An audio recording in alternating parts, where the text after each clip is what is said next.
Hello. Thank you for joining us today, and thank you and a lot of gratitude to Pizzi for inviting us at the National Center on Improving Literacy to come and present to you. Today's presentation is Understanding Your Child's Reading Development. My name is Kristen Kane, and I'm the Deputy Director at the center. I also lead the Family Engagement strand of work for that center. A little bit about our center before we get started. The National Center is a partnership among literacy experts, universities, researchers, and technical assistance providers with funding from the U.S. Department of Ed. Our mission is to increase access to and use of evidence-based approaches to screen, identify, and teach students with literacy-related disabilities, including dyslexia. You can find us online, and if you're interested in learning more about the center, our website is improvingliteracy.org. So in today's session, we're going to talk or learn a little bit more about how your child's reading development. Children who struggle early with early literacy skills are at risk for reading and academic difficulties later. And as a parent, being informed about the parts of literacy, how a child learns to read and why they might struggle can help you as a parent make better decisions about your child's education, hopefully improve conversations that you may have with your child's team, teacher, school. So that's what we're hoping to do today in this session. This workshop is part of a series. So PT invited us here, and we have 4 family learning training series. Learn is one of them. We also have one about how to support, one on advocacy, and they all have multiple presentations and resources that go along with those. And so I just thought I would share those right now. In today's session, we're just going to talk a little bit about what it means to learn to read, what skills are needed to learn to read, how to interact with children in ways that support and monitor their language and reading development. And we're also going to hopefully learn about evidence-based information on how reading typically develops in children, including key reading-related milestones. So what you hope to be happening when. So let's start with skills needed to learn to read. So if we break it all the way down, language can be both spoken language and written language. Spoken language is how our oral, what we speak and what we hear, and written language is written and what we can read in text. Combined, these are the foundations of reading and writing and are both needed as basic skills or foundational skills for learning to read. So let's talk a little bit more about spoken language.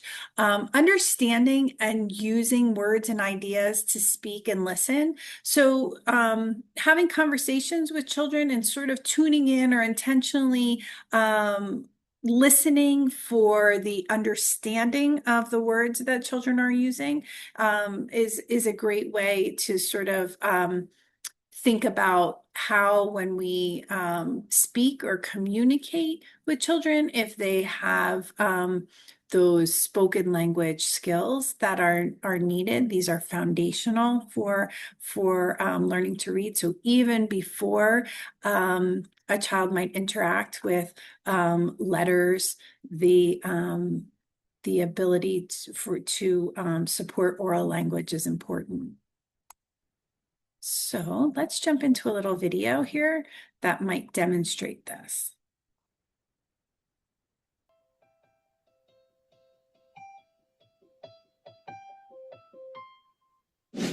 Kids can handle more than we think when it comes to vocabulary. When talking with kids, we often use words we know they'll understand. But it's easier than you think to teach them new words.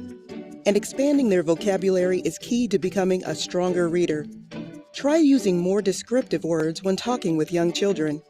When you catch yourself saying, "Please give me that," try saying, "Please hand the picture to mommy."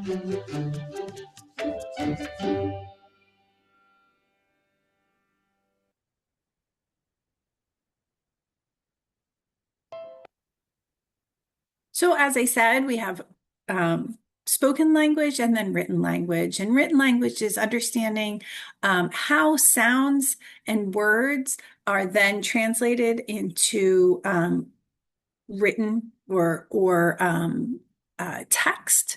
And so we'll take a look at a little video here that demonstrates what we mean by written language.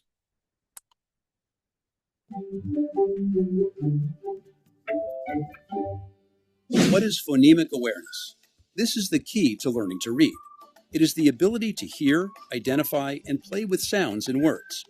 When children can identify sounds, this will help them when they begin to read. Phonemic awareness is the realization that within a word are individual sounds, or phonemes. Just to be clear, phonics focuses on teaching sound-spelling relationships and is associated with print. Phonemic awareness tasks are oral. Sometimes kids leave off the ending sound to words, like, "Mom, I hurt my hand," instead of hand. Have a pile of items, like Legos, and sit at a table. Each time they hear a sound in a word, have them put a Lego on the table. What's the first sound you hear when the word back? Book. Good, good. Now, what's the second sound you hear in back?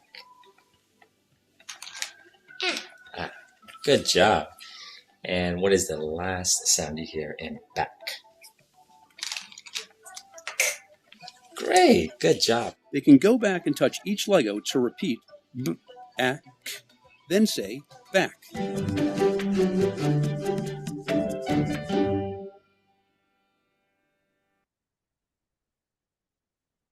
So while this video sort of focused on what phonemic awareness is, you can see that the dad is utilizing a book to sort of introduce the written language part of reading that he wants to focus on. And so she's seeing the word back, and then he is utilizing the conversation or the spoken language uh, piece to sort of support what it is she's reading.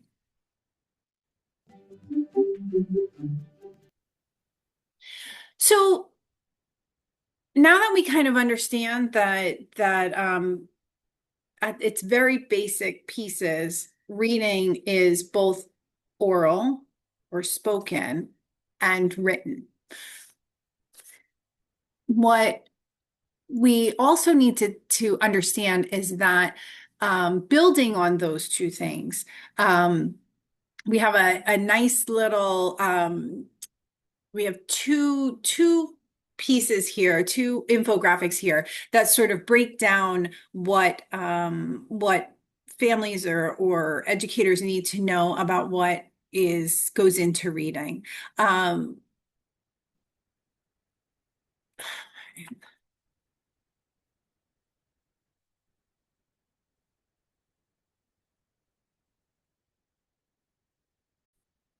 So in this slide, you'll see two infographics. One is called a reading rope. And on the reading rope, you can see that there's a lot of skills that go into creating a skilled reader. And it's important to really understand that while we know that there's written and there's spoken language, that when we're talking about skills that can be measured or looked at a school level or a screened opportunity, these are all of the things that need to go into it. So on the right side of the screen, you have the simple view of reading, which says if a child is accurate and they're reading with fluency, which means they have a pace to that reading, that then it's going to create meaning for that child. And that is at the heart of it, what we hope to see happen. If a child can read with accuracy, they know their letters, they know their sounds, they can put their words together, they know enough about the written language to form sentences and paragraphs, and that they can do it fast enough that they will then create meaning while they're reading. But in order to get to accuracy and fluency, we need all of the strands that are in the reading room. And I think for families, it's really important to understand all of those pieces, because all of those pieces, since they're all needed, can be focused on in the classroom or with our team that is supporting our child. So at home or at school. So you'll see that in language comprehension, that top part of the reading room, there's a need for background knowledge. So understanding the world around you and building knowledge adds to how a child makes sense of what they're encountering when they're reading. Building vocabulary, we saw in that first video where we can, as families, sort of expand vocabulary by creating opportunities to engage with words, even if they don't understand them or they may not know them. We can introduce that vocabulary and to the child. That will create new words as well as more background knowledge. Language structure. How do we sound when we're asking questions? How do we know when someone's telling a story or asking for feedback? These are sort of language structures. So you have verbal reasoning and you have literacy knowledge, which these are things that can be built over time. And then we have what we consistently hear about: phonological awareness, phonemic awareness, decoding, sight word recognition. I'm going to go back up to literacy knowledge, which is something that can be done at home as well. Literacy knowledge for our little ones can be understanding how a book works and understanding that when we read, we start at the left and we go to the right, understanding how we hold a book and how we turn pages and things like that. And so as you build these language comprehension strategies and you build your word recognition to automaticity, that's what gives us a fluent reader, which then creates the opportunity for a child to get meaning from what they read. It's a lot, but I think becoming more familiar with how the world of education views and talks about the skills that are needed for reading, the more families can participate in those discussions on how we support the building of all of those skills, both in the classroom and at home. So let's go to phonemic awareness. We saw that dad sort of building on what the sounds, the individual sounds of a word. We have what we call at the National Center, this is one of our resources that is on our website, the 5 big ideas of reading and of beginning reading. And when we start school and children are screened for reading to give us some information on what where our children are in all of these 5 areas. The screener should give you information. Here in Virginia, you should be getting your screening results and those sub-test results. This is where you might find some information about what is going on with your child's phonemic awareness, their ability around phonics, vocabulary, how their vocabulary, their fluency, and how well they're comprehending. And understanding or knowing that we're screening for all of these components helps us design what needs to happen after we know what those results are. So if we have to build vocabulary or background knowledge, then we can focus on those things. If we need to do some more work around phonemic and phonics, then we should be designing some of our instruction, and families can help with those things at home as well. So we talked about phonological awareness, and just to dive a little bit deeper, it's the ability to recognize that that spoken words are made up of individual parts. And the phonemic awareness piece is the ability to identify and be able to manipulate those sounds. So if I wanted to demonstrate this, we might say, we might talk with a child and say we utilize the word bat. And just like that, Dad, we might ask the child to identify each sound that makes up the word bat. And when we can do that well, then we might say, what if we take off the B and we put in an M? What sounds and words do we have then? We can support phonological awareness by rhyming, splitting up syllables. These are things we can do at home in order to support a child's ability to hear and recognize individual sounds that go into words. So let's see if this one will play.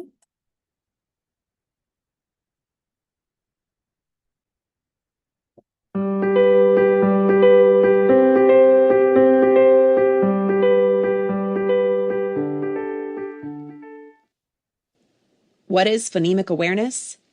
It is the ability to identify and manipulate individual sounds in spoken words. It's essential for learning to read in an alphabetic writing system and a strong predictor of children who experience early reading success. So in other words, if a child can do phonemic awareness tasks, they will most likely be a good reader. To understand phonemic awareness, it's important to understand that it's the most advanced skill of phonological awareness. Phonological awareness is the ability to recognize that spoken words are made up of individual sound parts.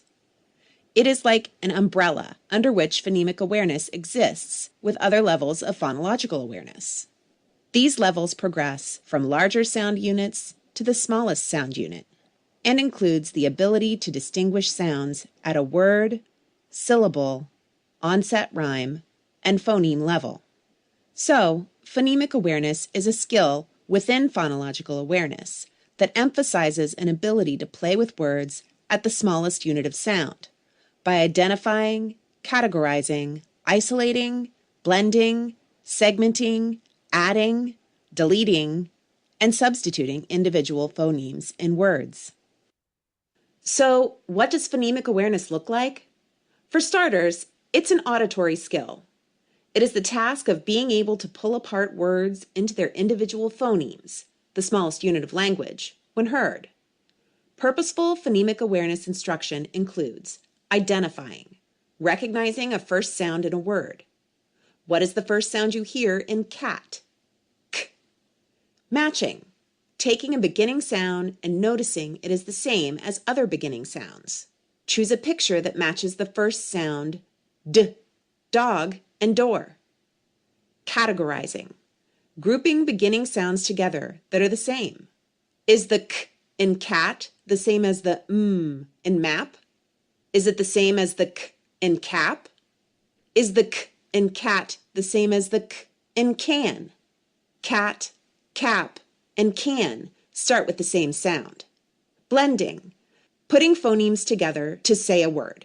What word is made up of the sounds k, a, t? Cat.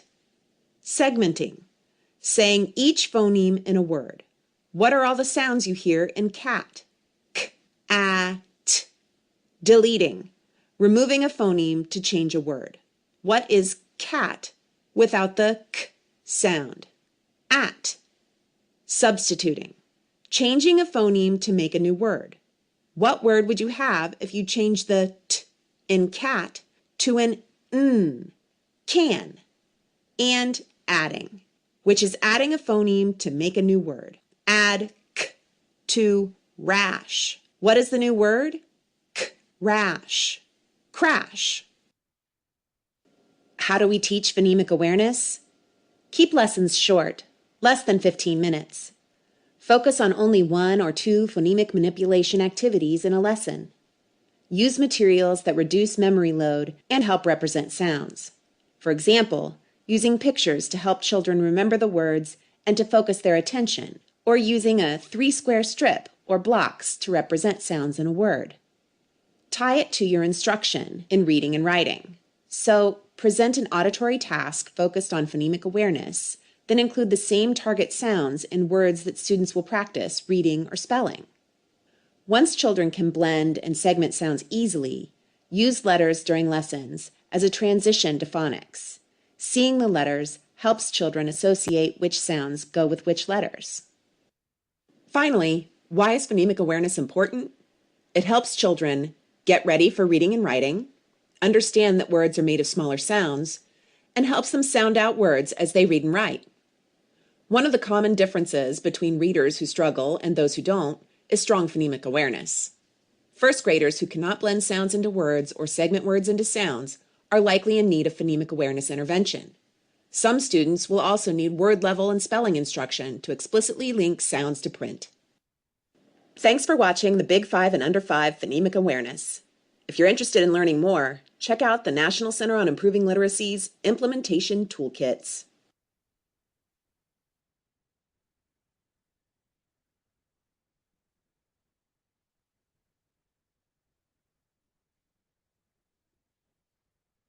So if you want to access that video again, I know it's a lot to take in at one time, but you saw her demonstrate a number of ways that you can practice with your child. So those can be found on the improvingliteracy.org, and if you go to our YouTube channel. So you'll be able to find the Big 5 in Under 5, which can give you some more information, or you can revisit that one. So spoken language, when we build vocabulary, it's knowing what words mean and how to use them correctly. And then the morphology of a word, which you may hear this word as well, is the knowledge of the word parts that have meaning, such as affixes, roots, and base words. To sort of give an example of morphology in real life is potentially knowing that ology is the study of. And so if a child understands that there are pieces of language that provide information on the definition of that word, that they can utilize this in creating meaning in vocabulary. So ology, if we think about a prefix, we might think of sort of means undo. Means to take back, or means to do over. Again, this is another piece that we can, as parents, sort of support in building vocabulary and what tools children might need to help create meaning from words. So finally, listening comprehension. So that's the ability to understand what others read and say to you. And of course, this is something that we hear early on as parents is, reading to children every day, or reading to them whenever you can. But I would also include meaningful conversations, having discussions back and forth, making sure there's some intentionality between with those conversations in understanding what children are hearing. So written language, print awareness. What do you know about print and books? I talked about this a little earlier in this. Do we know how books work? Do we know how we read from left to right? Do we know that there is a title page and an author and potentially a table of contents and maybe an index, or these are all important skills that or things that children need to know about how to interact with a book. Alphabetic knowledge is the ability to name the letters and their sounds, sort of goes back to our phonological awareness, but in terms of hearing, being able to identify once you see them in print. Sometimes we may hear words like encoding and decoding. Decoding is the ability to look at the letters on a page and know what those sounds are to decode the words. So using our printed alphabet, can we decode and come up with a word? Encoding would be the listening part of that. Can you hear a letter? Can you hear a sound? I'm sorry, can you hear a sound and assign those letters to it? So they're kind of on each side of the ability to read. Can you look at a letter and create sound from it? Can you hear a sound and create print from it? So print awareness is knowing about print and books and how they're used. We talked about phonics. It's the process of using letter sound relationship to read and spell those words. So if you can hear those letters and you can create the words from them, can you then take that word that you've created to speak and then create written words from what you've listened to and created. Understanding that letters match individual sounds and then vice versa. So we talked about the skills needed to learn to read, and at the beginning, I showed you that reading rope. This is just sort of another visualization of that. In order to create a child who is fluent, which we know is needed in order to get to meaning. And so, think about it this way: if a child is really struggling to decode and all of their energy is going into trying to assign the sounds to the letters to create the word, that all of that energy is being used to do that. When we get to the end of the sentence, it may be really hard to remember what that actual sentence was about because we used everything to actually decode. So in order to get to fluency, which is the ability to read the words and the reading material correctly and with enough speed and expression to get to meaning. So we need all of our phonological awareness, our vocabulary, our listening comprehension, our ability to understand the book and the print, the phonics, and the comprehension creates that fluency. So let's listen to this video that talks a little bit more about fluency with text. Maybe probably explains it a little better than I just did.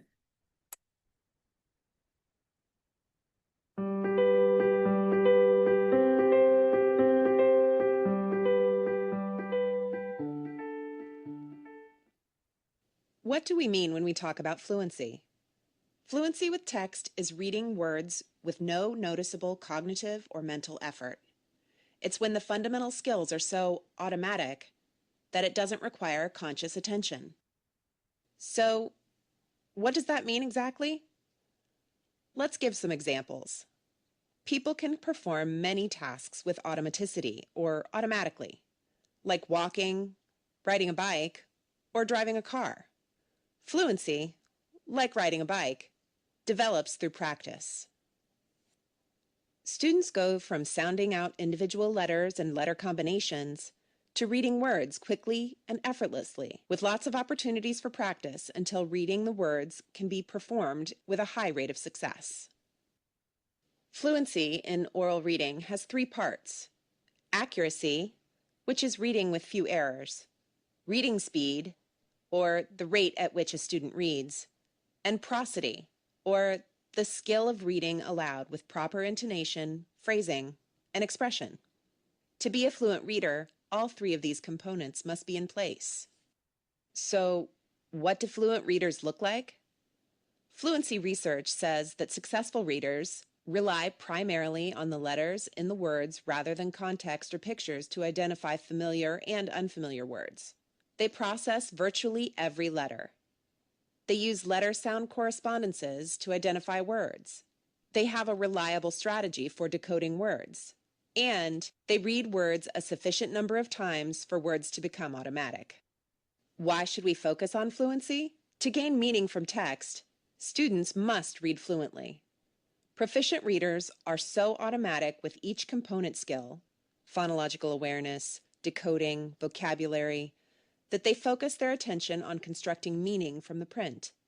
These component skills need to be well developed to support understanding. It's not enough to be simply accurate. The skill must be automatic. So fluency is not an end in itself, but is the bridge to comprehension. Fluent reading frees up cognitive resources to better process the meaning of the words. Now that we know why it's necessary, how do we help build fluency? Effective fluency instruction should include repeated readings or practice with passages that the student can read with a high level of accuracy. It should be brief, about 15 to 30 minutes. It should include corrective feedback. Students should be able to set goals and graph progress. And teachers should keep in mind that fluency is only part of the bigger picture. Thanks for watching the Big 5 and Under 5, Fluency with Text. If you're interested in learning more, check out the National Center on Improving Literacy's Fluency Toolkit and watch for the rest of the Big 5 and Under 5 series.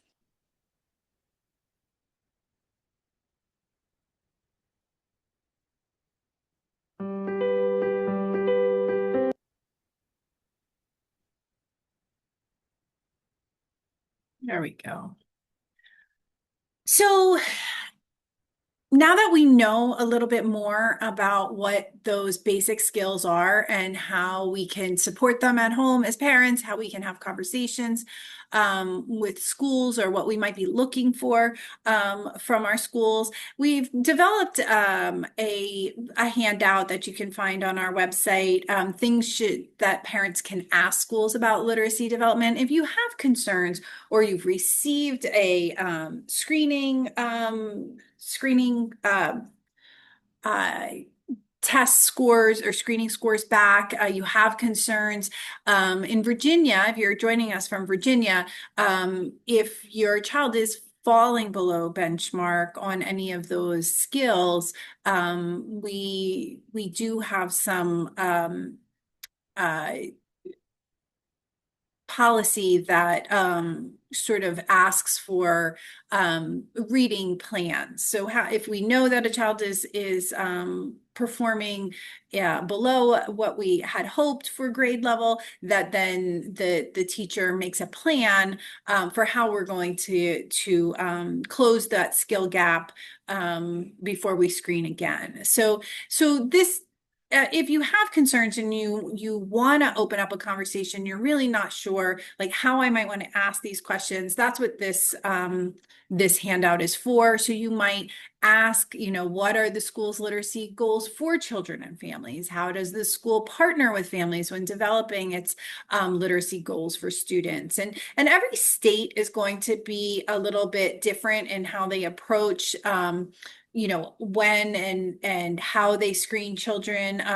We know here in Virginia, you will most definitely see a fall and spring screener. That information will definitely come home. If it hasn't come home, you can ask for it. So again, if you're joining us from another state, you may have to ask some more questions.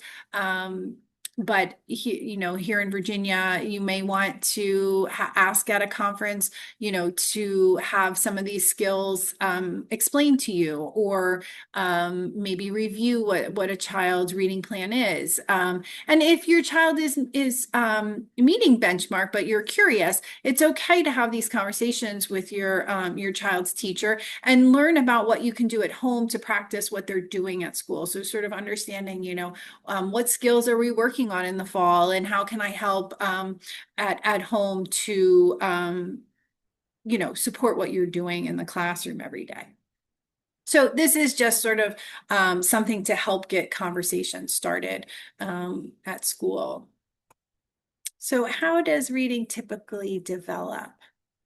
Oops.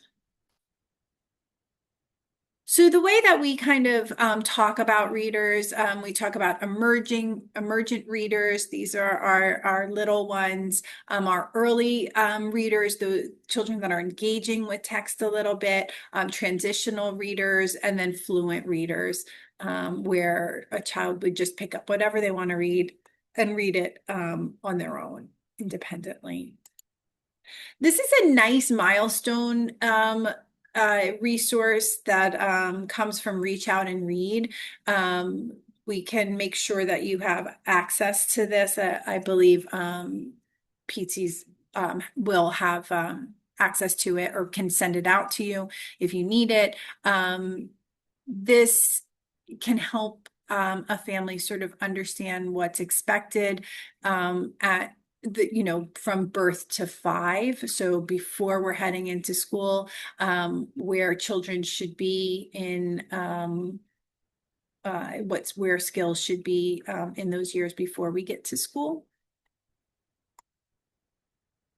So signs of risk for reading difficulty. This is another one, the National Institute for Literacy,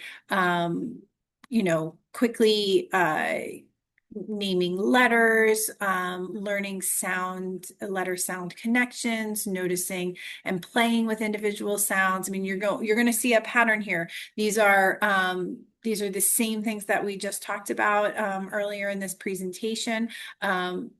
Really revolving around the individual sounds that letters make, and can we manipulate those letters, or can children manipulate those, and then remembering words that they've seen many times before.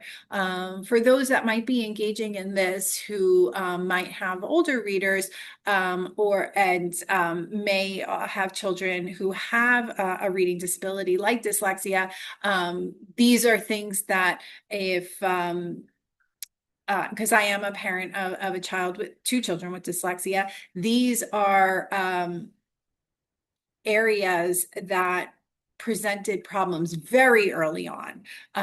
The ability to sort of nail down that alphabet and be able to recognize letters, to be able to remember that the B makes a B sound. These were things, and after, they were really not identified until they got to school. Especially my son, because I was a parent who really didn't understand what was going on. He had an older sister that quickly grasped all of these skills almost without a lot of instruction or intentionality. She just sort of grabbed onto all of these things. And when my son came along 2.5 years later, he just was not. And as a parent, I really did not know what was going on. Hindsight, once he got to school and I started to try to do a little research and talk to the teacher and figure out, like, why is this so hard for him? He was a child with dyslexia. He had a reading disability, still has a reading disability at 23. So these are some early signs. So if you start to see that a child is really not holding on to the names of the letters, really can't consistently connect those letters to sounds, you might want to have a conversation. And the good thing, or the great thing about the approach to building these skills for children who have reading disabilities or other disabilities that might impact reading is that the approach is the same. We just may need more of it, a higher intensity, more frequently be visiting these skills, but the approach is the same. It isn't different, but it might, but we need to know so that we can address that, in kindergarten or first grade or second grade, we're having trouble naming the letters or connecting sounds to those letters with consistency. Okay. Signs for risk of for reading difficulty in our transitional readers, remembering words that you see many times for those families who do have children with reading disabilities like dyslexia. This was something that I noticed, of course, with my son. We would read a book, a very familiar book that he had heard many times. On page 1, he might know the word the. On page 3, he was trying to sound it out again. On page 4, he might recognize it. Sounding out unknown words or, words that they've never seen before is really laborious. Reading fluently instead of word by word. This was something that probably even today he still might struggle with that. Spelling words correctly is another really big sort of issue that persists. And you'll see that especially for children with dyslexia. So signs for reading, this is for our, so remembering ideas, this is for our most advanced readers. Again, you can see if a child has a learning disability that these sort of risk factors would compound as a child gets older and moves from grade to grade. But remembering the ideas, spelling words correctly, taking notes and completing homework, and slow and effortful reading. If we are not closing the gap on the foundational skills for children who have a reading disability, you're going to continue to see these issues. And so spelling issues are going to persist. But the expectations of a reader is going to increase. And so remembering ideas and reading material is going to become a focus as we move from what we usually say is that from pre-K to 3, we're learning to read. And then as we move from 4th grade on, we're reading to learn. And so you can see how if there are difficulties reading, that we are now going to spill into our other subjects and things like that, if you have to rely on your reading to learn content. So this is a great resource from the Meadow Center. It's 10 key reading practices for all middle and high schoolers. I'll make sure that PT has access to it. So if you do have a middle schooler or,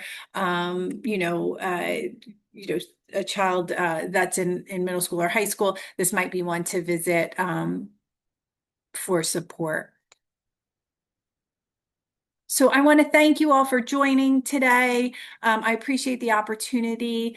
I hope that this provided some value in today's session. If you have any questions, you are welcome to email PT or the National Center on Improving Literacy. We're happy to take those questions and get you answers and or resources. So thank you.